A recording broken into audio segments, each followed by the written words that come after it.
Muy buenos días a todos y a todas las asistentes. Quería agradecer la asistencia, quería agradecer a la Facultad de Gobierno de la Universidad de Chile el hecho de estar acá en Casa Museo Eduardo Frei Montalva. Solamente desearles que tengan una excelente jornada y dejarlos muy invitados. Este evento dura 2 días. En cualquiera de los 2 días, al final de la jornada, los que quieran pueden hacer recorrido por la casa de Eduardo Frei Montalva y de la familia Frei Ruiz Tagle. Ellos vivieron acá por más de 40 años, así que van a poder ver, van a entrar en una máquina del tiempo, van a volver a los años 60. Así que muy bienvenidos, los dejamos con el señor Leonardo. Adelante, por favor. Muchas gracias. Muchísimas gracias por participar. Para la Facultad de Gobierno de la Universidad de Chile es un altísimo honor poder tener la oportunidad de compartir con el expresidente Frei Ruiz Tagle, que además forma parte de nuestra tradición republicana. Él tuvo un tremendo papel en la etapa posterior a la recuperación de la democracia. Fue una persona que fue muy importante en muchos ámbitos críticos del desarrollo de nuestro país en los últimos años. Por lo tanto, para nosotros es un verdadero honor tener la posibilidad de escucharlo. La Facultad de Gobierno tiene un programa del cual esta charla forma parte, que nosotros lo hemos llamado Programa Ejecutivo en Política y Gobierno. Y en ese contexto hemos articulado un programa de grandes personalidades de nuestro país y también del ámbito internacional que van a participar en charlas y presentaciones semejantes a esta. Tengo que decir que la persona que ha articulado este programa ha sido el profesor Sergio Mico, que está con nosotros aquí presente, y que ya tuvimos una reunión anteriormente con el presidente Lago. Estamos planificando hacer lo propio con la presidenta Bachelet y con el presidente Piñera también. Y por lo tanto, sin más, les quiero dar la bienvenida, agradecer mucho al presidente Frei por la acogida que nos ha dado en su casa y la oportunidad que tenemos de escucharlo. Así que muchísimas gracias. Voy a dejar al profesor Mico que les va a dar algunas palabras al respecto. Bueno, quisiera, don Eduardo, agradecer además que nos reciba en su casa, que está tan cargada de historia. La idea del programa es superar el corto plazo, esta urgencia permanente que nos tiene impuesta una sociedad muy compleja que analizamos con don Ricardo Lagos Escobar el 13 y 14 de mayo. Una sociedad de derechos individuales, una sociedad diversa, una sociedad local y global que a través de las redes sociales tiene una capacidad inmediata de presionar al sistema político central en búsqueda de satisfacción de sus necesidades, de sus derechos, que está muy bien, y también de sus deseos. Con Ricardo Lago Escobar hablamos del cambio a la era digital, donde él aprovechó de tocar todos los desafíos en infraestructura, de lo cual vamos a hablar mañana, lo mencionó, y ahí tenemos una enorme deuda.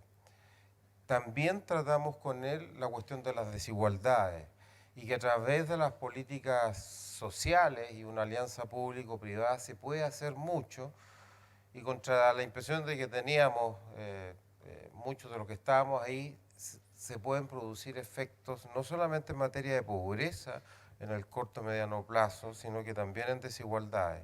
Bueno, acá hay un grupo de profesores de la Facultad de Gobierno, también de comunicadores sociales, y está Felipe Larraín. Nosotros queremos tener una alianza estratégica. Él está dirigiendo el CLAPES y mañana va a estar René Cortázar, hoy día tuvo problemas para llegar, pero va a estar mañana también Eduardo Aninat, porque Felipe, la idea es justamente reunir a personas que han estado activamente en la academia, estuvo a nivel norteamericano y también con gran aporte al desarrollo en Bolivia con Jeffrey Sachs, sino que también en la acción pública, porque la idea de la Facultad de Gobierno es justamente crear ese nexo virtuoso entre el trabajo intelectual y el político.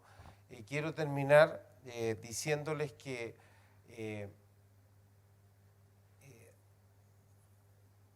Eduardo Frei Ruiz Tagle, tuve un momento de duda, pero lo voy a decir, lo conocimos en un primer momento como un joven de los años 60 que estudió ingeniería, que se fue a trabajar a Italia, volvió a Chile en momentos muy difíciles, gran éxito como empresario, renunció a todo ello para involucrarse en la política. Lo conocimos en el movimiento de elecciones libres y luego formando partido y una alianza que le dio estabilidad política, crecimiento económico, gran prestigio internacional y que nos permitió avanzar muchísimo en la disminución de la pobreza.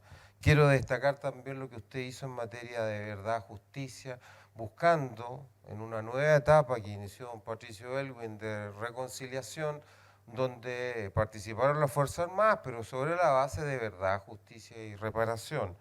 Y también destacar en don Eduardo Frei Ruiz Tagle todo el esfuerzo que ha hecho en dos materias que vamos a tratar hoy día, con visión de Estado, aportando los presidentes de la República que vinieron después de usted. Una es la internacionalización en un mundo global. Chile jamás va a ser desarrollado si no enfrentamos los desafíos de América Latina y este nuevo mundo, particularmente el Asia-Pacífico. Y en segundo lugar, lo que esperamos mañana de hablar con usted es un tremendo desafío de una alianza público-privada en una sociedad polarizada social y políticamente, donde nos cuesta mucho dialogar y ponernos de acuerdo, y usted lo ha planteado con mucha fuerza desde el inicio de su primer gobierno. Recuerdo su primer viaje con empresarios al extranjero y los tratados de libre comercio. Y ahí también queremos hablar mucho de ello el día de mañana, porque si no sacamos adelante esa alianza público-privada, nosotros hemos estado trabajando con la Confederación de la Producción y el Comercio. Primero hablamos con Juan Sutil, luego con Ricardo Mewe, Susana Jiménez, su vicepresidenta, estuvo en el encuentro la vez pasada. Si no logramos un acuerdo entre el Estado, la empresa y la sociedad civil organizada, este país tampoco se va a poder desarrollar. Bueno, sin más, y habiendo hecho esta pequeña introducción, dejo la palabra a don Eduardo Frei Ruiz Tagle. Muchísimas gracias por su presencia. Pues tengo el micrófono puesto aquí.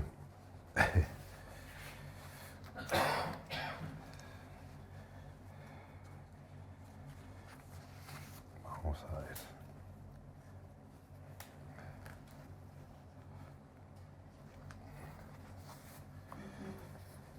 Bueno, en primer lugar, gracias por la invitación. Esto siempre obliga a revisar muchos papeles. Estoy reconstruyendo mi archivo. Parte está aquí todavía en la casa museo. Quiero saludar al decano, profesor Letelier, saludar a Sergio Mico, saludar a todos los presentes, no lo sé el nombre a todos, pero tenemos que saludar al exministro, destacados periodistas. Y la verdad es que estábamos conversando mientras nos tomábamos un cafecito ahí y estuve con Sergio y con el profesor a comienzos de marzo, cuando me invitaron. Y yo estaba en medio de un trabajo que estaba haciendo en una universidad de Estados Unidos. Y tuve que venirme por razones del 15 de marzo, se cerró el juicio penal. Entonces tuve que venir.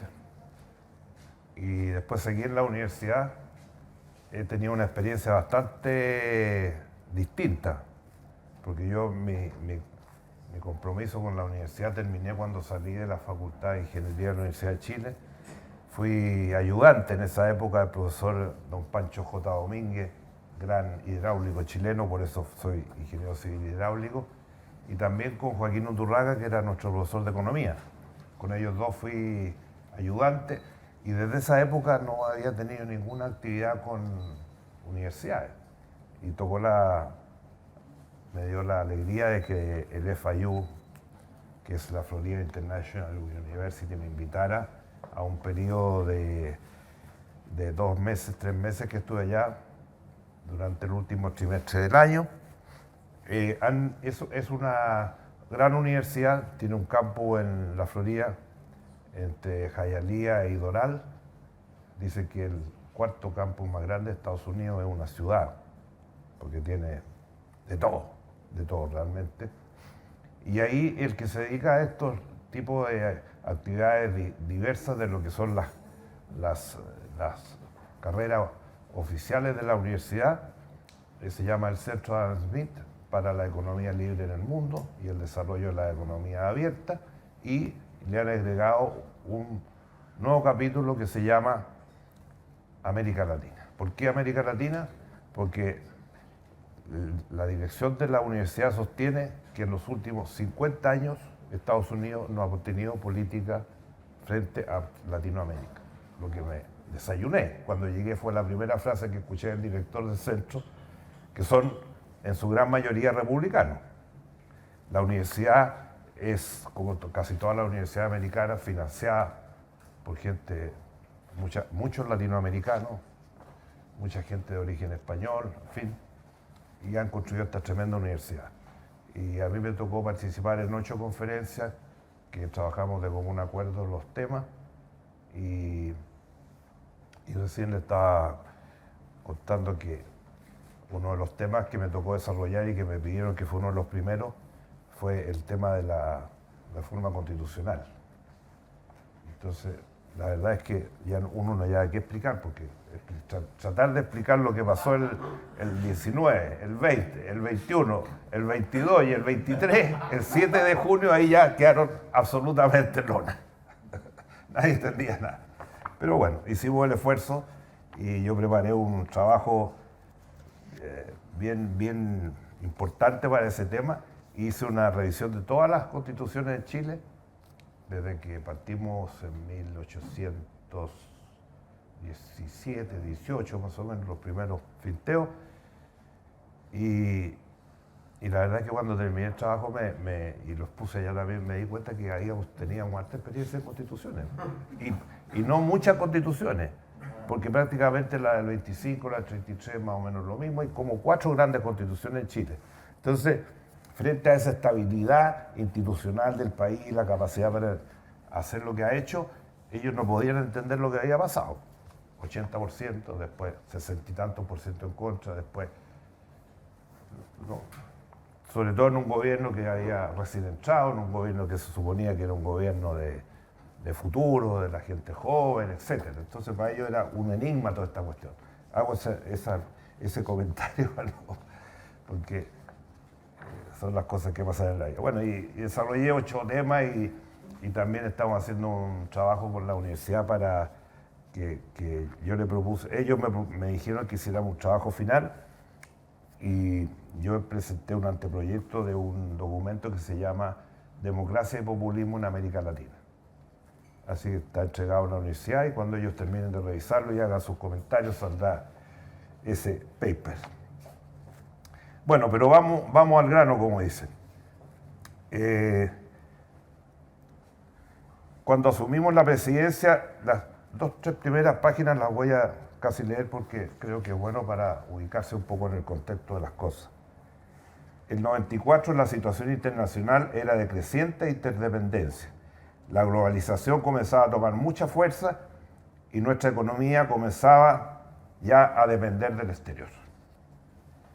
El reto era convertir la política exterior en un instrumento para el desarrollo nacional, Se trataba entonces de diseñar y llevar a la práctica una estrategia de regionalismo abierto, como lo definimos siempre desde el primer día, que consistía en una inserción múltiple y equilibrada con nuestros principales socios comerciales, pero negociando caso a caso. Y eso básicamente lo aprendimos cuando ingresamos a APEC. Como ustedes saben, APEC, que es el gran desarrollo del mundo prácticamente en los últimos 20, 25 años, y es el lugar de mayor desarrollo.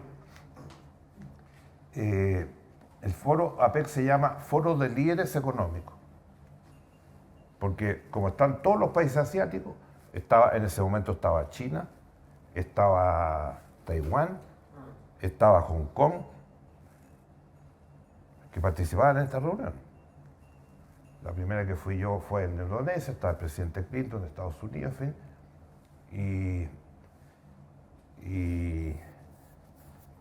y ahí conocí Indonesia, que todavía nosotros no lo conocemos.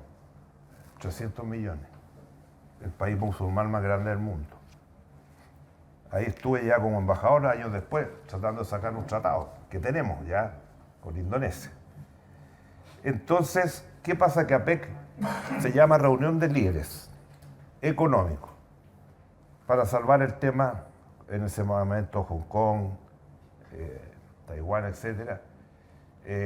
Venían otros personajes también de pequeñas islas, países, Brunei, que es muy interesante. Y entonces, la gracia que tiene APEC es que no tiene ninguna estructura permanente, no hay burocracia, no hay oficina, no hay nada. Cada país nombra lo que se llama un encargado, tiene un nombre en la jerga de los asiáticos, y esa es la persona que hace el nexo entre todos los... Porque cada presidente nombra, o cada líder económico nombra un representante, y ese, con todos los representantes, se reúnen 2 veces al año, preparan toda la Asamblea Mundial, y se postulan en los países con bastante anticipación. Por ejemplo, a Chile le tocó ser sede el año 2004, pero esa se negoció por allá por los 98 ya. Estábamos en la fila, quinto, sexto, y ahí nos tocó. Entonces, ¿qué es lo que permitía y qué es lo que permitió a Chile estar en APEC? Poder negociar con todos los países de APEC. Que en esa época cuando yo entré éramos más o menos 15, y después el 99 se hizo la última apertura y quedaron 21. Y ahí nunca más se abrió el acceso de otros países. Nosotros fuimos muy decisivos en esa época con México, de conseguir que fuera Perú el próximo socio, porque éramos solamente 2 latinoamericanos en ese momento. Después ingresó Chile, después ingresó Perú. Pero el 2021 se cierra y no se abre más. Entonces no hay burocracia, no hay... ¿Y qué es lo que nos permitió? Iniciar las negociaciones. O sea, cada IAPEC para nosotros era una negociación que se abría y que empezamos a hacer.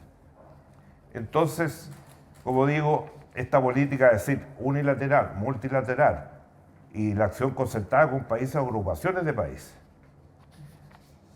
¿Por qué hablo de la unilateral? Porque en mi gobierno, con no pocas dificultades, decidimos rebajar el arancel de importaciones, que en ese momento estaba en un 11%, vigente desde el año 92. Para muchos ministros de Hacienda, economistas, esto fue una como media locura, ¿no? Pero se hizo. Y se aprobó en el Congreso el proyecto para rebajarlo ese 1% en 4 o 5 años. Entonces, en 2003 ya quedó el arancel en 6%, lo que fue una tremenda contribución a todos los acuerdos que firmamos en ese momento. Entonces, antes de seguir, quiero hacer una mención a Benninger. Benninger, en el gobierno del presidente Erwin, creó la alianza que funciona todavía, la Comisión Chilena del Pacífico. Y él fue el gran constructor de esta aspiración de Chile y fue gran conductor para que el año 93, el último periodo de la visita de Elwin, quedara Chile ya incorporado. Y ahí entramos al 94. Él fue un gran arquitecto de esto y un gran visionario respecto a este tema del Asia-Pacífico. Bueno, a medida que fue pasando el tiempo empezamos a firmar acuerdos bilaterales, primero con Ecuador el año 94, con Canadá el 96, con México 2 el 98. Con México ya habíamos firmado un acuerdo con el presidente Elwin, pero este ya fue más extenso, era un acuerdo más bien primario. Este fue ya con todos los alimentos que tiene que tener. Después firmamos uno con Perú el 98 y con Cuba el 98 también. Pero lo más interesante de esto es que por la posición de Chile, pero también por el contexto internacional que se nos dio, que fue ventajoso por un lado y después tuvimos suerte en otro. ¿Por qué? Porque nosotros el año 94, en noviembre, ingresamos a PEC. Yo llevaba 6, 7 meses de presidente. Inmediatamente, en diciembre, se produce la primera cumbre de las Américas, organizada por el presidente Clinton en Miami. Estuvo muy bien, todos los presidentes, y primera vez que se hacía, Chile hizo la segunda en 98, y en esa reunión se terminó el acuerdo para que Chile fuera el cuarto amigo, como dijo Cretien al término de la reunión, que Chile entrara a ser parte y socio del NAFTA definitivo con el apoyo de Zedillo de México, el apoyo de Clinton y el apoyo de Cretien, el canadiense. ¿Qué habría pasado si hubiéramos firmado el NAFTA ahí? No sé, la última etapa que hemos visto, no sé si habría sido muy fácil. Pero en fin, lo que nos permitió, como el Congreso americano no dio el fast track desde el 94 hasta el 2003, o sea, prácticamente tuvo 9 o 10 años parado. Y el que dio el fast track, el Congreso nunca se lo dio a Clinton, sino que se lo dio a Bush, hijo, y ahí se logró firmar el tratado. En 2003 finalmente se firma con Estados Unidos.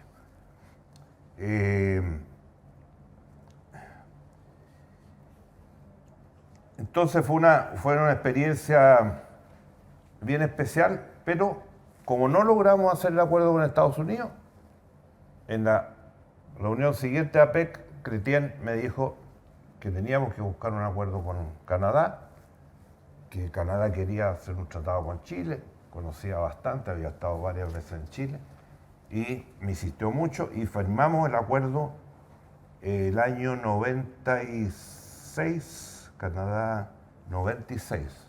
O sea, fue muy rápido la negociación. Y en ese tratado, si alguna vez lo revisan, hay muchos temas interesantes. Ya se hablaba de cambio climático, que en ningún tratado se hablaba.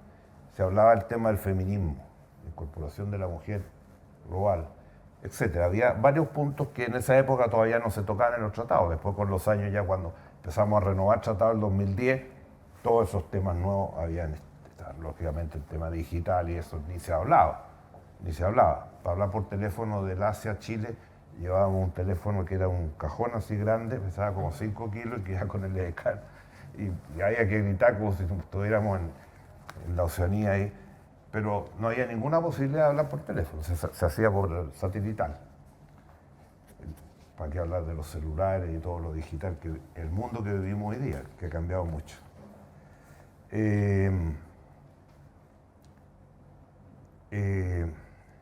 Esos acuerdos, hay que pensar que eran acuerdos de última generación para ese tiempo. Digamos que México, el de Canadá, es el primer tratado que firmó Chile con un país desarrollado y el primer tratado que firmó un país desarrollado con cualquier país latinoamericano. Entonces, eso nos dio a nosotros una gran presencia, porque paralelamente, el año 95, tuve oportunidad de estar, cuando fui a Roma a la beatificación del padre Hurtado, estaba Prodi de primer ministro y le tocaba ser secretario de la Comisión Europea por 2 años, o 1 año creo que era, o 2 años, ahora creo que 1 año antes era 2 años. Y entonces ahí yo le hablé, lo que estábamos haciendo en Asia, lo que estábamos haciendo con Estados Unidos, lo que estábamos haciendo en América Latina, y ver la posibilidad de hacer un acuerdo con la Unión Europea. En ese momento la Unión Europea eran 15 países, no son los 27 hoy día. Y entonces ahí Prodi fue un gran gestor de eso, y con la ayuda de Kohl, que estaba en Alemania, y de Aznar en España. Entonces, el año 96, en junio, visitamos la reunión que se realizó en Florencia y en el cual Chile comenzó las negociaciones con la Unión Europea, que se terminaron el año 2001. 2001 se terminaron ya, definitivamente se firmaron en Madrid. Entonces, se dan cuenta ustedes que prácticamente al segundo año de gobierno teníamos ya este escenario completo, todo el mundo. Porque ya habíamos, y estábamos firmando, ya les voy a dar la fecha con todos los países del Asia que firmamos. Teníamos con Canadá, con México, Estados Unidos, bueno, se demoró 8 o 9 años. Y en América Latina ya teníamos casi todos con acuerdo. Y estaba la Unión Europea. Es decir,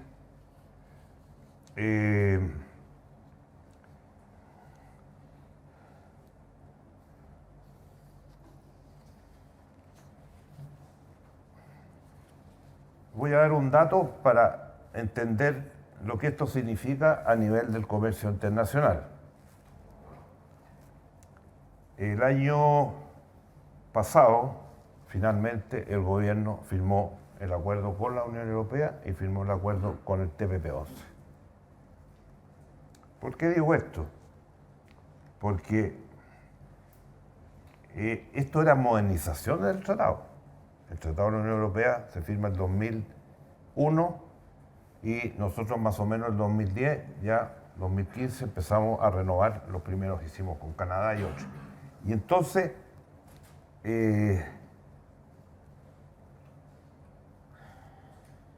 esa modernización se demoró 4 años con la Unión Europea. Más o menos el mismo tiempo que se demoró el TPP-11. El TPP-11, el proyecto original del TPP-11 lo armamos en una de las reuniones de APEC, Chile, Nueva Zelanda, Brunei y Singapur. Esos fueron los primeros 4. Eso se materializó cuando el primer ministro de Singapur vino a Chile el año 99 en visita, estuvo en Chile y en Brasil, son los únicos países de América Latina que visitó, y ahí dejamos armado prácticamente el P4. Y después se fueron sumando países los años siguientes y llegamos al TPP-11. ¿Y por qué les señalaba lo de Europa? Porque en los 4 años que nos demoramos nosotros, que han sido prácticamente del 2014 al 2018, que se hizo la negociación y después en el 18 hasta que se aprobó y este gobierno lo puso en tabla, que no lo querían poner. Recuerdan que Ahumada dijo no se firma ningún tratado, no se va a poner nada. Y finalmente la presión fue tan grande y yo preparando mis documentos para Miami y revisando las cifras, descubrí que el comercio de Chile, comercio exterior de Chile, con Corea y Japón, el año 2021 era más grande que el comercio de toda la Unión Europea con Chile. Brutal la cifra. Porque estuvo prácticamente 6 años parado. Como no se fue renovando, no se fue ampliando, y mientras tanto nosotros seguíamos construyendo todo nuestro abanico de... O sea, estoy hablando de Japón y Corea. Más que toda la Unión Europea. Bueno, Pero para echarle un poquito más de pelo a la sopa, llegamos de Florencia el 96 y no llegamos a Chile, llegamos a Argentina. Y nos fuimos a una ciudad que se llama, no sé si ustedes la conocen, Potrero de Funes, en la provincia de San Luis, donde Menem estaba realizando la cumbre de Mercosur. Y Chile quería ser parte del Mercosur también, en ese momento, porque estaban los 4 que estaban y que han estado siempre, y ni siquiera tenían países asociados. Finalmente se firmó en San Luis en junio del 96, a la vuelta del viaje a Europa. Entonces, ¿qué pasó? Que el Congreso de la época dijo, no firmo Mercosur. Desgraciadamente fue así, pero nos demoramos, yo diría, unos 3 o 4 años en sacarlo. Sobre todo el sector agrícola. El otro día tuve una larga reunión con el nuevo presidente de la SNA, don Antonio Coca, y le conté esto. Se reía. Esa era la realidad que teníamos en esos años. ¿Y qué pasó después? Mercosur, a mi juicio, ha sido un rotundo fracaso. Porque América Latina no tiene 0 capacidad para tomar acuerdos, en nada. Y yo hice una lista de todo lo que ha pasado en América Latina en el último tiempo, precisamente en la reunión de Miami, en la universidad. Les conté estas cosas, les dije, por ejemplo, nosotros firmamos con Menem en el año 96 14 pasos fronterizos. Creo que se ha terminado el de Salta y en los demás no se ha hecho nada. El de Quinto Redactor, que se iba a licitar y que se iba a licitar, no pasó nada, porque los argentinos no están en condiciones ni de tomar créditos ni que Chile ponga la plata, porque eso es lo que ellos pretendían. Lo mismo con el paso de Coquimbo y con el paso de Libertadores, que es un proyecto inalcanzable para Chile. Es un proyecto que cuesta 8.000 o 10.000 millones de dólares. Discutí mucho con el argentino, que es un empresario que ha estado fomentando este proyecto, y estuvo a Chile hace unos 2 o 3 años, y estaba comiendo en un restaurante, almorzando en un restaurante, y estaba con el Guayo Rodríguez. Y entonces llegó él, y me cuenta el proyecto, y le dije, mira, ese proyecto vale mínimo 8 a 10.000 millones de dólares. En Europa vale 15, porque hace un par de años inauguraron en Europa el último tren de 50 kilómetros, vale 15. Aquí vale 8 o 10.000. ¿Quién va a poner la plata? La mitad, o lo menos la mitad. Y creo que como se toma desde el límite hacia allá, ¿quién hace cuántos kilómetros? Le tocaba más a Argentina. Crédito a Argentina, nada.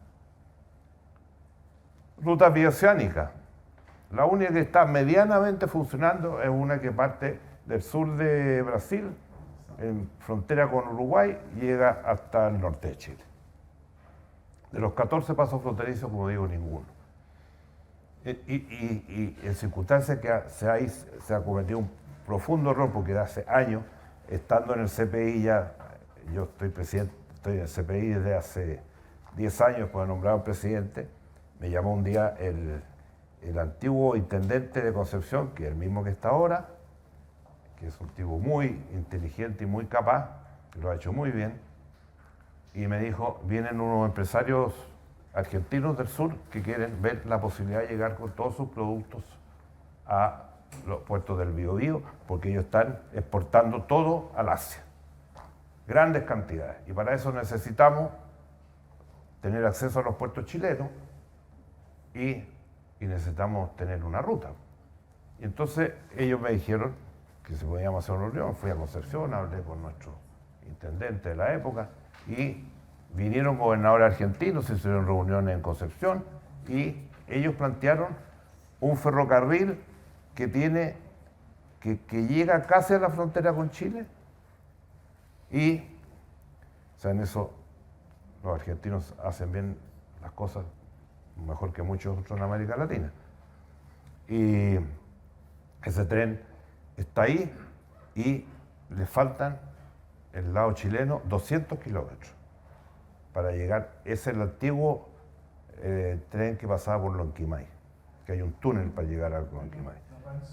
Esa, más o menos, son 200 kilómetros desde la frontera hasta los puertos. En el momento que lo discutimos, ahora unos 3 o 4 años, y se conversó el tema y el CPI lo impulsó mucho, eran más o menos unos 1.200 millones de dólares. Lejos el más económico de todos los que tenemos y el más rápido para que entre en operación, porque ahí inmediatamente te entran millones de toneladas. Bueno, eso fue nuestra experiencia con Mercosur. Políticamente, bueno, y para qué comentamos más, porque lo último que pasó en Brasil, ya que querían renovar UNASUR, nosotros hemos tenido, cuando nosotros estábamos el año 94, el gran instrumento era lo que se llamaba el Grupo de Río. Y organizamos, con el Grupo de Río se organizó la primera cumbre de jefes de Estado de América Latina y Europa, que se hizo en Brasil, con Cardoso. Entonces,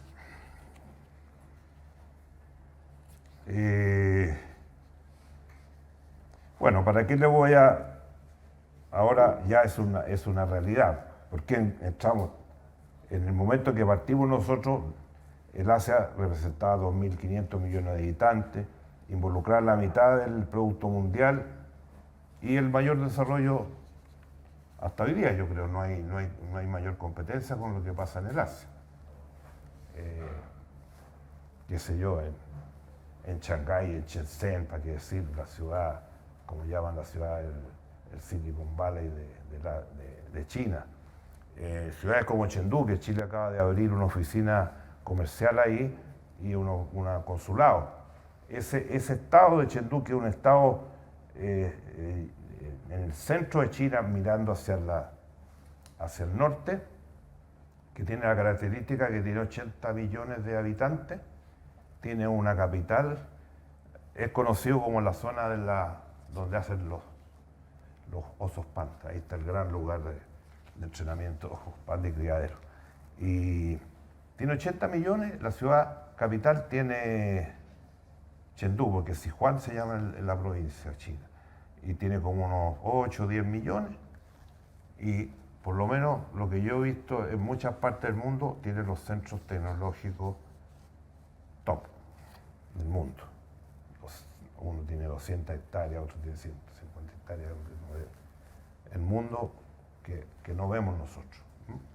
Entonces yo creo que no estar ahí es un profundo error de Chile.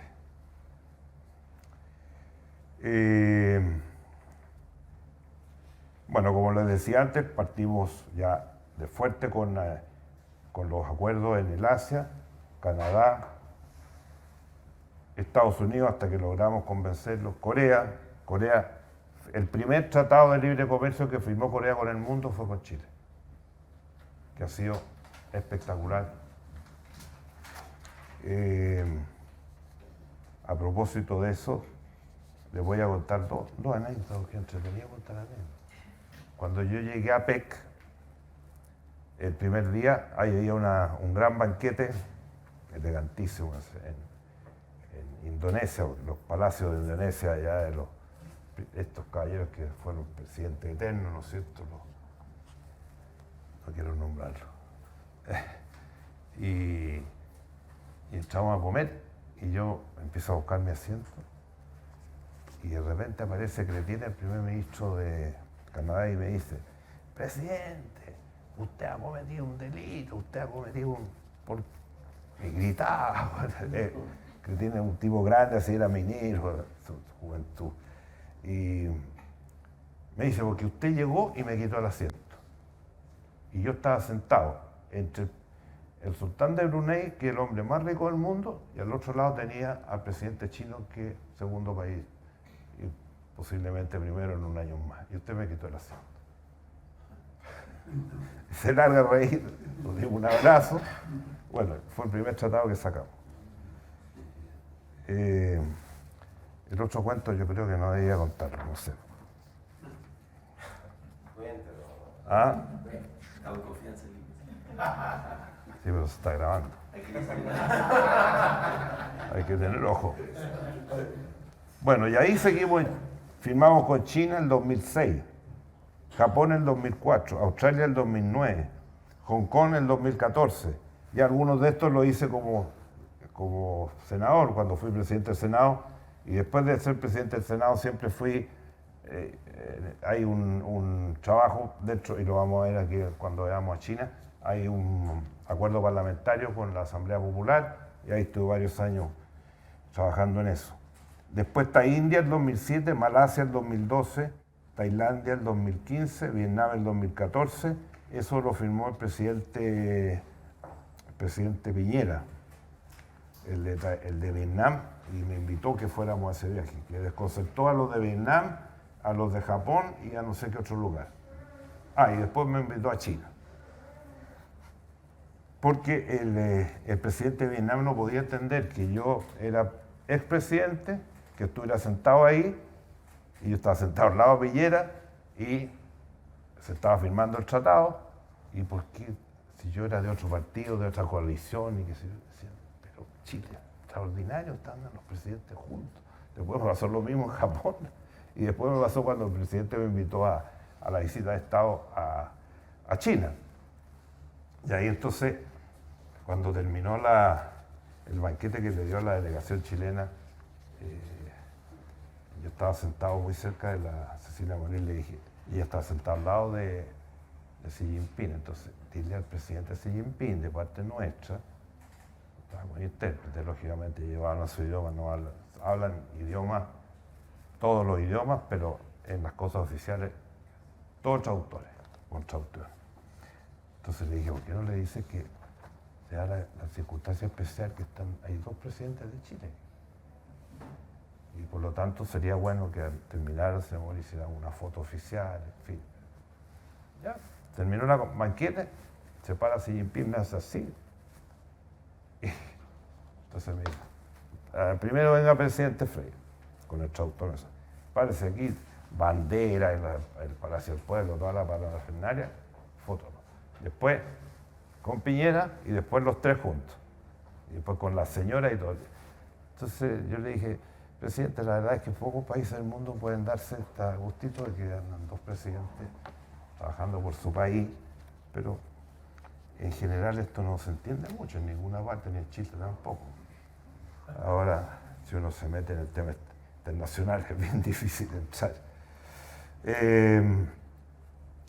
Lo otro que es muy importante en esta zona y que me sirvieron mucho, dos personas, porque uno va haciendo amistades y en el Asia en general la gente trabaja mucho con la confianza, mucho con la confianza. Ya les voy a contar otro caso que me pasó.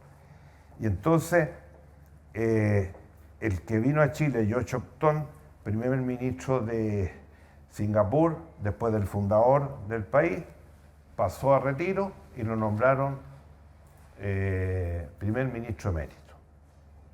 Y yo voy un día a Singapur y estaba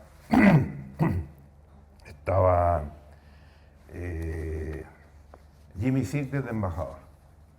Me preparó la visita, en fin. Y entonces, vamos a la reunión con George Octon, la primera reunión. Nos dirigimos al sector de Singapur donde tienen es como un parque ahí donde está la oficina del primer ministro, hay varias casas, en fin. Llegamos directo ahí. El emérito instalado en la oficina del primer ministro, el anterior, y encargado de las relaciones con China, nada menos. Entonces yo dije, entonces él me dijo un día, mire, aquí en el Asia, usted ya un buen rato, pero yo le voy a dar algunos consejos y me empezó a hablar, en fin. Y ahí tomamos la decisión porque fue tanto él como Mahathir de Malasia, con la cual tuvimos muy buenas relaciones. Ellos vinieron en visita a Chile, vino el rey, vino Mahathir, en fin. Y cuando yo fui a Malasia, llamó a la Embajada de Chile, porque siempre llamaba a la Embajada de Chile para que coordinaran todas las reuniones. Entonces me dicen, no, si está jubilado este caballero, tiene 88 años, ya nadie lo conoce. Perdóname, le dije, yo quiero ir a ver a Matil porque tuvimos una muy buena relación, estuvo en Chile, yo visité Malasia, nos regaló unos autos, esos que regalan siempre, ¿cómo se llaman? Tienen un nombre en especial. Bueno, y entonces él me dijo lo mismo que me ha dicho George Shultz. Yo le pedí ayuda para meternos en ASEAN, porque ellos me dijeron, mira, y Matil, hasta el embajador de Chile no quería. Yo le dije, ¿pero qué? Si yo quiero ir, pídeme la entrevista, me la dieron. Pasaron 2 años, Matil eligió primer ministro. Porque hubo un primer ministro en Tailandia que se robó $700 millones y lo echaron al día siguiente. Y se estuvo para afuera. Elecciones generales, Mahathir, primer ministro. 89, 90 años. Tú hasta los 92. Porque ellos aprovechan la experiencia, las canas. Y todos los tipos que están ahí asesorando tienen experiencia. En cambio aquí el que tiene cana es viejo, no sirve, que se vaya. Eso es lo que decían, los 30 años no sirvieron para nada. Y ellos tienen a esa gente. Y entonces me dijo, para Chile. Yo le dije, Chile somos 20 millones, y tampoco nos podemos...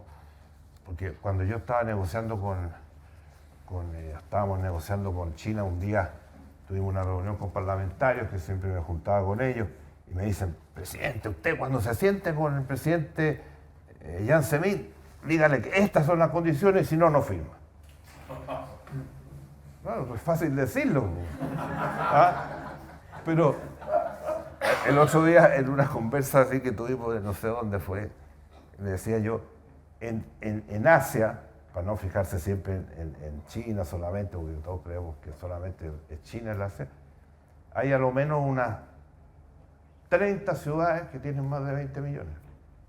Y están en Japón, en China, en Corea. Bla.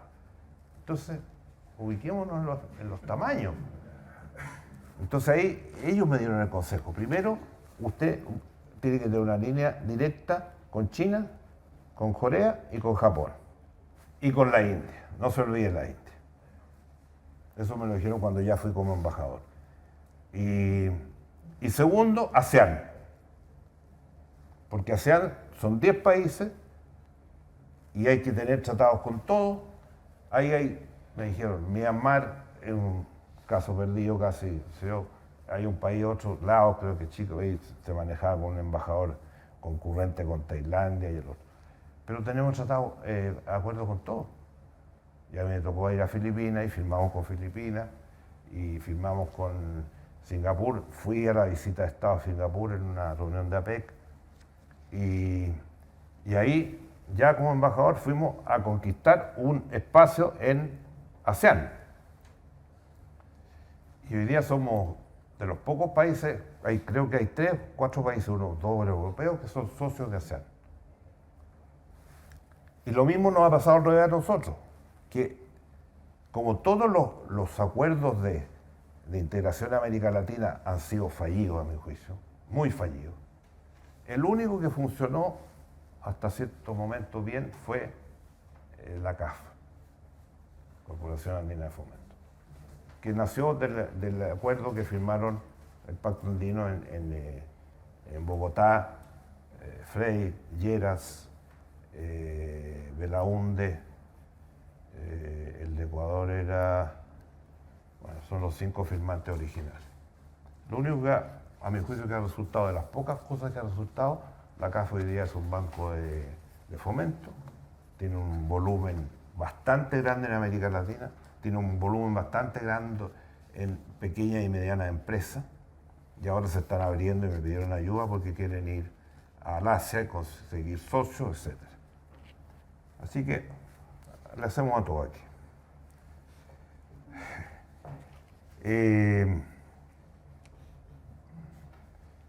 Dentro de mis pegas fue ir a la India y nos tocó estaba Barbé embajador, fuimos a la India. Dentro de los viajes decimos, teníamos que, porque teníamos un acuerdo que era del año 2000 y tanto, que eran 300 productos. Que no. Entonces fuimos. La primera vez nos fue Maluenda, no nos trataron mucho, no nos abrieron mucho espacio, pero empezamos a hacer estas cosas. Fui con un grupo de empresarios a todos estos viajes hay que ir acompañados por gente de gobierno y empresarios. Por eso inventamos la Chile Week en el Asia. Porque van todos, van los parlamentarios, va el gobierno, siempre llevamos gente del Poder Judicial, siempre llevamos alguna muestra cultural de Chile, o sea, es el país el que está presente. Y por eso ahora tenemos que recuperarlo eso. Hicimos la visita a Japón el año pasado, por suerte que estaba la Cancillería y el director, que es el presidente Mitsubishi, para pasar el escollo de que el seminario se inauguraba, era un seminario de gobierno a gobierno, con todos los empresarios de los dos países, y los empresarios me invitaron a mí. Entonces yo hablé con mi amigo de Mitsubishi, llegando le dije, mire, yo no vengo en representación de nadie. ¿El presidente? No, me dijo, tú hablas como el presidente. La contraparte tuya va a ser la ministra, la secretaria general del Ministerio de Relaciones Exteriores de Japón. La tercera autoridad que ellos tienen ministro, el ministro de Estado que se llama, y la Dirección General del Ministerio.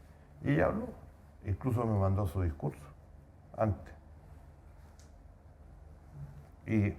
Pero ahora ya, como vamos a la segunda vuelta ahora, no, tiene que haber representación del Estado de Chile.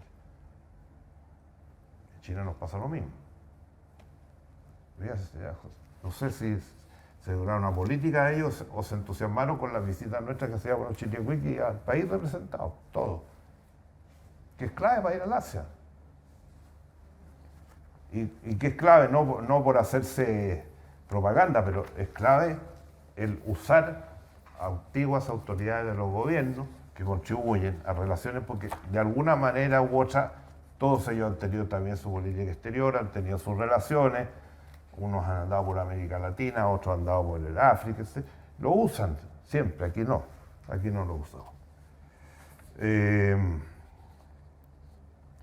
Bueno, y nos fuimos a la India, como digo, la primera vez no nos fue muy bien, pero empezamos la primera etapa con la embajada acá y de ver si podíamos. Y después fuimos la segunda vez, que fue previo al COVID. Entonces, llegué, todavía estaba Barbé, el embajador, y me dice, estamos complicados, me dijo, porque llegó el secretario de Estado de Estados Unidos, así que yo veo difícil que nos reciban. Y el primer ministro nos recibía porque no era jefe de Estado, pero íbamos a hablar con la ministra de Relaciones y de Comercio. Y me dice,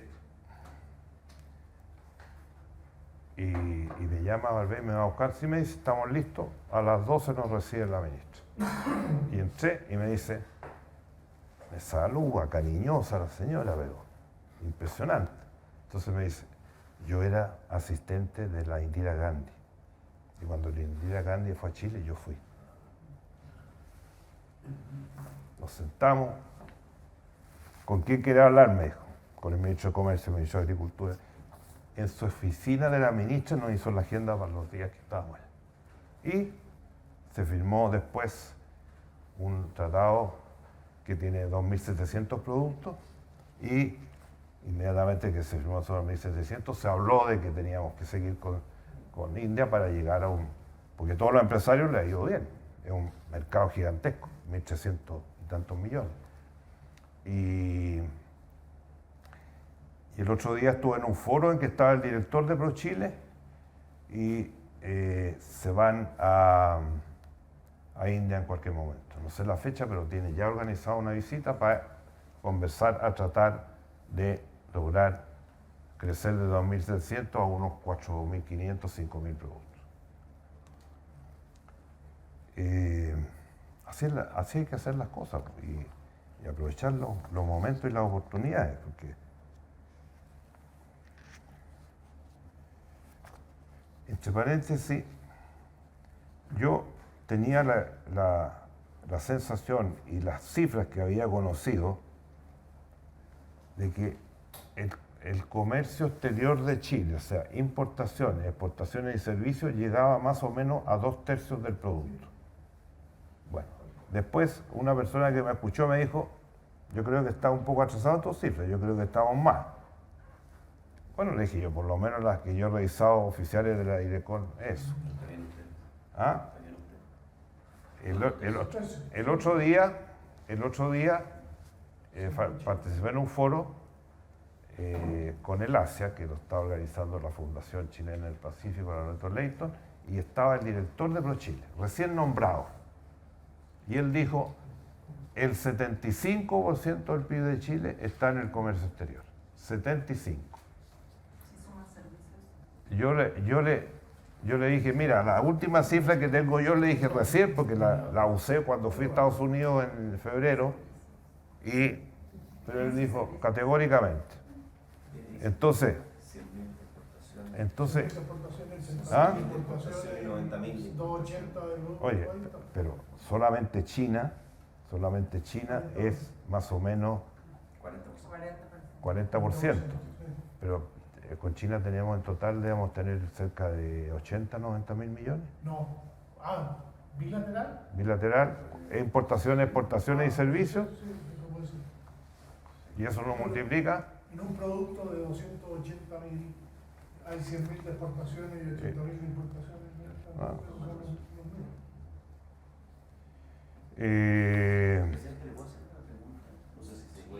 Sí, si quieren termino para...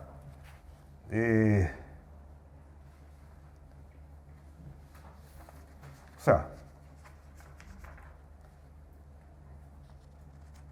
yo creo que la clave, y lo decía antes, la confianza es muy importante. Yo tuve una experiencia, vino una empresa china, que era una empresa que hacía alimentos y que hacía distintos productos, todo relacionado con el medio ambiente y todo relacionado con productos sanos. Llegaron a Chile y empezaron a mirar el vino en Chile. Y llegaron, no sé por qué razones, a la viña Undurraga. Entonces,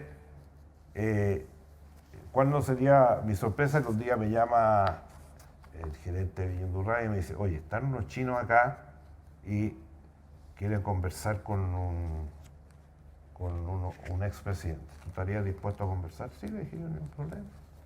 Me invitaban a almorzar, ahí estaban los chinos. Entonces andaban detrás de producir vinos en Chile para exportar a China. Y además querían hacer una experiencia que habían hecho en otros países, que hacían un vino con el nombre del expresidente. Y el proyecto comenzó a funcionar, caminó, y empezó en la costa. Se hacía una botella de vino así de 1,5 litros. Se hacía blanco, tinto y espumante. A cana le pusieron. Y se empezó a exportar. Y bueno, conocimos a los socios, eran 3 chinos bien curiosos. Uno era un caballero bien antiguo, que había empezado andando en bicicleta como repartidor. Tiene una fábrica gigante cerca de Guangzhou, de alimentos, de todo lo que sea cuidado del medio ambiente, que sea humedizadores, unas cosas más increíbles, y alimentos y también maquillaje para la peluquería de las mujeres, maquillaje de todo tipo, orgánico, qué sé yo, miles de este tipo. Y ahí metieron el vino. Y ellos todo lo vendían originalmente en los años 90 en bicicleta. Y el viejo, que ahora está ahí, debe estar muy viejito ya, en bicicleta también, y bueno. Y llegaron a tener 8.000 vendedores en China. Y como ellos eran de origen malasio, a su vez se fueron a Malasia y abrieron 2.000 puestos más de venta. Y ahí se vendía, y estaban los vinos de Sudáfrica, estaban los vinos de Chile, etcétera, etcétera, etcétera, hasta que un destacado personaje dijo, no sé lo que dijo, pero trató de hacerle una trampita a los chinos. Y el viaje siguiente llegó y me dijo, presidente, nosotros hicimos este negocio en base a la confianza. Y usted da la garantía de que se iba a hacer así, qué sé yo, y eso no se ha respetado. Y por lo tanto, se acabó. Y se acabó, y se acabó.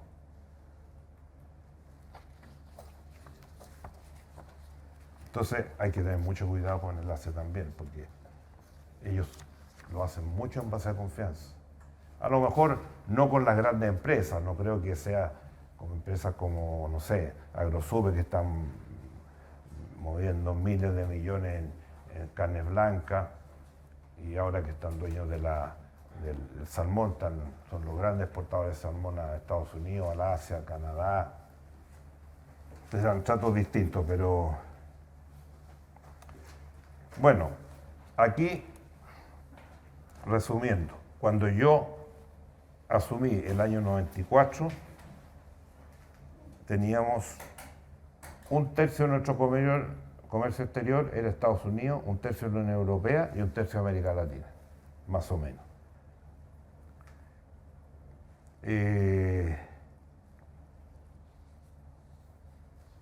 Cuando yo asumí, Brasil y Argentina eran el tercero y cuarto socio comercial de Chile. Si hoy día le sacamos el gallo el petróleo a Brasil y Argentina, quedamos cifras de ni mencionar. Bueno, en la actualidad, y aquí estaba Apex 2/3 que ponía yo, la Unión Europea, que ha variado los últimos años entre 12 y 14 producto de los vaivenes del COVID, y después Estados Unidos entre 14 y 18. Y el 10% restante, otros países y América Latina. Así cambió en prácticamente del 94 que iniciamos APEC hasta estas cifras son del año 2021-2022. Ese ha sido el cambio. Y los volúmenes, porque en esa época el PIB de Chile, por ahí lo tengo, era insignificante. Y el comercio exterior no llegaba a 10.000 millones de dólares. En cambio, hoy día solamente con China. Con Japón, siempre nosotros nos enfocamos mucho a China, pero nos olvidamos de los otros países. Cuando yo fui como embajador especial a Japón, estaba Torres, que estuvo después en la Unión Europea en el tiempo del presidente Elwin, Diego Torres, estaba de embajador y me dijo, vamos a hacer una visita a las 15 más grandes empresas de Japón. Y en cada lugar me iban diciendo, nosotros en Chile hemos invertido esto, tenemos tales programas. Cuando terminé la visita con Diego Torres le dije, mira, sume todo lo que me dijeron, son más de 30.000 millones de dólares. O sea, hoy día los japoneses tienen más de 40.000 millones de dólares invertidos en Chile.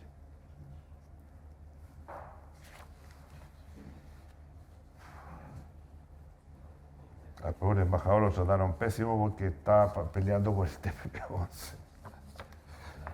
Bueno, es que son cosas que uno no logra entender porque ya con todo Bueno, un pequeño repaso también a China, porque a todos los que hemos ido a China hemos visto, el año 94 cuando yo hice la primera visita, la Embajada de Chile, que estaba muy bien ubicada en un barrio de embajada, con una avenida gigante, el 90% de los que pasaban por ahí pasaban en bicicleta. Y en la noche que hicimos la recepción en la Embajada de Chile, salimos todos a mirar ahí, miles de bicicletas. Hoy día pasan, no bicicletas, autos. Ya en el centro de las grandes ciudades no se ven bicicletas, se ven en los barrios. Pero tú sales para afuera y ves pasar los Mercedes-Benz, los Porsche, los Audi, Otra experiencia que tuve con China, el año 2010, el año 2001 o 2002, me invitaron a una reunión del Banco Interamericano, estaba todavía Enrique Iglesias, que se hizo en una isla del Pacífico, Okinawa. Y como estaba prácticamente a una hora de Beijing, hablé con Pablo Cabrera, que estaba embajador, y me dijo, vente para acá, que hay una cosa bien interesante, aquí se está haciendo un trabajo que están varios entes internacionales, porque los chinos han comenzado el año 2001 con un programa de 10 años para sacar 300 millones del campo a la ciudad. O sea, sacar 300 millones de la pobreza. Estuve con los que organizaron el programa, estuve con los muchos extranjeros que cooperaban, entidades internacionales. Así que vi ese programa, se terminó por ahí por el 2012, 2013, hicieron el segundo y hoy día la cifra oficial que se maneja es que a partir de eso, que fue el 2000, los chinos han sacado a 740 millones de la pobreza. 740 millones de la pobreza. Y eso lo ves tú en todas las ciudades, lo ves en todos los hoteles, lo ves en el lugar que vayas. O sea, las tiendas de lujo, por ejemplo, en Chengdu que estuvimos, tiene un supermercado de lujo de las mejores tiendas del mundo que yo no he visto en ninguna parte. Creo que hay uno en Las Vegas que vi una vez que es tan majestuoso como ese. Y se ve poca gente adentro. Siempre me acuerdo cuando hemos ido, me dicen, oye, pero si nadie compra aquí. ¿Tú crees que nadie compra? Si este edificio cuesta varios millones de dólares y cada tienda que está ahí de lujo, de las más grandes del mundo, cada tienda debe tener, hacer mirar unos millones de dólares en productos. Eso es lo que está pasando en China. Y por otro lado, como te contaba recién, este intercambio de alumnos, lo que es. O sea, China es hoy día un experimento muy importante y muy notable y de mucha influencia en toda el Asia. Bueno, nosotros partimos en 94. Firmamos, estaba yo recién llegado, el primer convenio sobre estímulo y protección mutua de inversiones. Y ahí me salté a Yakarta y todo lo que vino después. Me tocó Jiang Zemin. Jiang Zemin es reconocido hoy día y lo vimos en los funerales, a diferencia de lo que había pasado, como se estaba celebrando la última reunión del Partido Comunista en que se constituía Jiang Zemin como presidente por tercer capítulo, ¿no es cierto? Que no ha sido fácil, ha sido un motivo de mucha discusión al interior de China, porque el gran constructor de China fue Deng Xiaoping. Él fue primer ministro poco tiempo después, yo diría a fines de los 70 ya. ¿Ah? 78, fin. Se había muerto Mao Zedong, pero hubo un interinato, entiendo. No entró, o sea, no terminó Mao y entró Deng Xiaoping. Hubo otro que estuvo 2 años más o menos, y él fue el gran constructor de la economía moderna, el que impulsó, ¿no es cierto?, la economía de mercado, y él era mucho mayor y murió, y ahí asumió Jiang Zemin.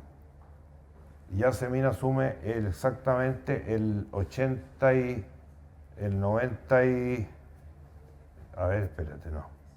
El 92 al 2002 estuvo más o menos. Porque ya en 2004, cuando fue la cumbre en Chile, ya vino Hu Jintao. Jiang Zemin lo criticaban mucho en su tiempo porque dijeron que había sido el gran responsable de la matanza de Tiananmen, porque él tenía un cargo importante en Beijing. No sé, de eso han dicho, pero por otro lado, el apoyo y el respeto que tiene. Y Jiang Zemin fue un tipo muy notable en ese sentido y fue, o sea, digamos, cuando asume Jiang Zemin en el 92 exactamente, esta política llevaba 3-4 años, no llevaba más. Entonces, los 10 años de Jiang Zemin fueron el gran desarrollo de China, que cambió a China, y posteriormente ya vinieron los grandes movimientos para terminar con la pobreza, reducir la propiedad agrícola, porque propiedades de media hectárea, un hectárea no tenían nada que hacer. Y eso lo veía uno permanentemente en los viajes. Entonces, Jiang Zemin fue un tipo que nos ayudó mucho y que fue muy entusiasmado por el acuerdo con nosotros, porque no tenían acuerdo en general en América Latina, fue de los primeros que hicieron, en fin. Cuando yo asumo,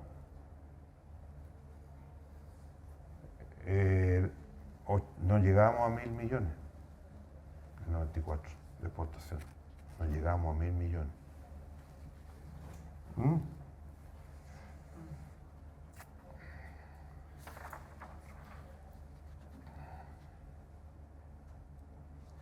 Chile, siempre cuando uno va a China le dicen Chile primero, Chile primero, Chile primero, todo Chile primero, porque Chile fue el primer país que tuvo un centro cultural en China, con el pintor Venturelli, que ahora se cumplen no sé cuántos años de su fallecimiento. Los chinos están preparando una gran exposición que va a estar allá en China y que también quieren traerla a Chile si es posible. O sea, primer tratado cultural en América Latina, Chile, del año 52. 52, ahí partió. Bueno, y ya después, relaciones del año 70, Chile reconoce el principio de una sola China y el año 71 se aprobó en la Asamblea General de Naciones Unidas restauración de los derechos de China y su participación como miembro del Consejo de Seguridad. También Chile fue primero. Algunos en el mundo y otros en América Latina siempre menos. Así que cuando uno llega ya lo primero que le dicen, Chile primero en esto, te dan como 10. Nosotros en nuestro momento comenzamos con la economía de mercado también, que eso también lo reconocen. Y hay otra cosa que hicimos en nuestro gobierno. ¿Ah? Estar favorable al ingreso a la OMC. A la OMC. Nosotros fuimos auspiciadores para la OMC. O sea que esa cartilla te la leen en todas partes y son muy agradecidos. Bueno, después el tratado, después todo lo que hemos hecho. Tenemos también acuerdo estratégico entre el Congreso chileno y la Asamblea Popular. Ahí me tocó ir varias veces como senador. Después tenemos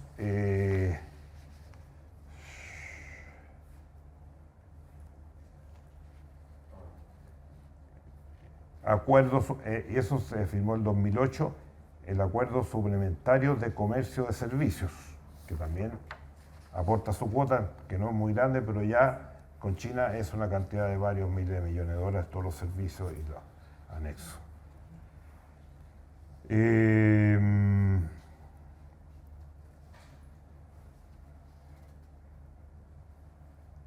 El primero que firmó con China en el mundo fue Nueva Zelanda y el segundo fue Chile. Estamos hablando de las cifras del año más o menos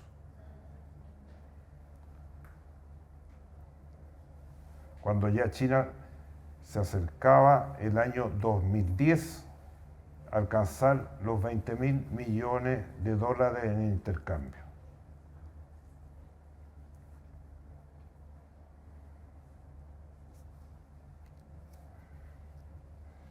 Y en esa época, bueno, todo lo que se vendía se compraba: cobre, molibdeno, otros minerales, celulosa, productos industriales poco. Y después comienza toda la explotación, la explosión, digamos, de todas las exportaciones agrícolas, a tal punto que el año pasado llegamos a exportar en cereza 2.400 millones de dólares y más o menos unos 18.000 contenedores y unos 60 vuelos. Impresionante. Después firmamos también acuerdos suplementarios de inversiones, Cumbre de Liga para darse cuenta de la cantidad de cosas que hemos firmado. Y esto mismo se repite con Japón y casi todos los países. Entonces ya, y por eso que el 70%, entre 2/3 y 75%, digamos 70% fijo que del comercio exterior de Chile es APEC. Bueno, después viene mi época como embajador especial, que se ha tejido mucho de ese cuento, que yo hacía negocios, que yo era... Yo nunca he tenido ningún cargo público fuera de senador y de presidente después. Y el embajador especial se rige por una norma de Naciones Unidas del año 2000, no sé cuánto, bueno, ahí la tuve cuando me la mandaron. El embajador especial es embajador para misiones. Yo cada vez que iba al Asia iba a cumplir una misión y eso se conversa con la embajada respectiva o con la embajada de Chile allá. Tú vas por esa misión y se hace un decreto por esa misión. Y después se termina y se acabó. O sea, nunca ha habido contrato, porque me acuerdo que una vez yo estaba ya y salí del Senado y me habían cortado no sé qué cosa, cuando estaban las personas políticamente expuestas, que yo tenía cargo fiscal, qué sé yo, le dije, no, si no tengo ningún cargo fiscal. Nunca he tenido cargo fiscal porque el cargo es exclusivamente para las misiones. Cosa que fue lo que me nombró la Bachelet, el presidente Piñera continué, y con el presidente Boric, cuando asumió, le dije en qué consistía, que yo estaba dispuesto a colaborar con él en misiones especiales, como lo había hecho con los otros presidentes. Y bueno, ¿para qué voy a hablar de los años posteriores hasta la visita de Xi Jinping a Chile, que aquí no se le dio mucha bola, porque en ese momento todavía no pintaba como ir a primero? Después de Yansemino de Jujintiao, el que pintaba más era el que estaba de jefe de la ciudad más grande del mundo, 35 millones de habitantes, que está al lado de Chengdu, al lado del estado de Sichuan. Y por eso se instaló ahí el consulado, porque entre la provincia de Sichuan y la ciudad Chongqing, creo que se llama, son 35 millones. Ahí tú tienes unos 120, 140 millones. Y ahí no teníamos nada. Y ahora tenemos una oficina de ProChile, tenemos consulado y tenemos todo. Hemos tratado en todos los Chile Week de ir a Chongqing, pero por diversas razones no se ha podido. Tengo ganas de conocerlo también, porque me interesa ver una ciudad de 40 millones.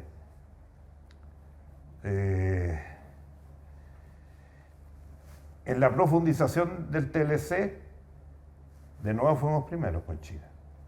Y ahí los capítulos no fueron comercio de bienes, comercio de servicios, comercio electrónico, reglas de origen, procedimientos aduaneros, facilitación del comercio, cooperación técnica y económica y reglas relativas al comercio. También se abordaron los subcapítulos de competencia, comercio y medio ambiente. Ahí ya se había cuadruplicado la presencia de los países asiáticos y de China en el comercio exterior. Y lo otro, que también nos hicimos socios de la franja y de la ruta, y nos hicimos socios con el pesar de los ministros de Hacienda, porque hubo varios que no quisieron dar, empezando por el propio. No quiso poner la plata para hacernos socios del banco. De los asiáticos. ¿Ah? Pero lo hicimos. Lo hicimos, pero costó harto. ¿Quién lo hiciste tú? Sí. Ya. O sea, pasó Aninar, después pasó Izaguirre. ¿Qué otro más pasó tú? Y Velasco. Nunca pudimos. Hasta que al final, en una visita que se hizo creo que fue la primera Feria Mundial de las Importaciones que hizo China en Shanghái, porque dijo, aquí nos conocen como exportadores, pero el mundo nos va a conocer ahora como importadores. Y ahí fui yo también. Y entiendo que el presidente de la época fue también a esa feria. Y ahí... ¿Se acuerdan que hicimos en Hacienda Claro, porque no puede ir... No puede ir a China por la enésima vez que hemos ido y que el presidente vaya, y que todo hace 12 años que estamos diciendo que no vamos a poner en el banco y no nos ponemos. Y la cuota es una cuota y después otra cuota de 5 años más, en fin. Pero ya por fin todo caminó y están todos instalados ahí. ¿Y era baratito, presidente? No, pues era poca plata. Era poca plata. Por eso lo hicimos socios. Presidente, como usted veía, partimos las preguntas y respuestas. No sé si le parece... Sí, aquí tenía última cifra. 69% del intercambio de Chile con el mundo, equivale a 91.000 millones de dólares. Importaciones en esa época eran de APEC 35, pero el total ya iban en... Bueno, todas esas cifras son las que tenemos hoy día, que son monstruosas. Y para qué decir, los grandes, lo que ha significado esto en Chile para nosotros, un país pequeño como el nuestro, tenemos entre 30 y 35 tratados de libre comercio, el cual accedemos a 65 economías, que en su conjunto representan más del 88% del PIB del mundo. Eso es. Y lo mismo se está construyendo con Japón, con Corea, ahora espero que se siga profundizando con India y muy fuerte con ASEAN.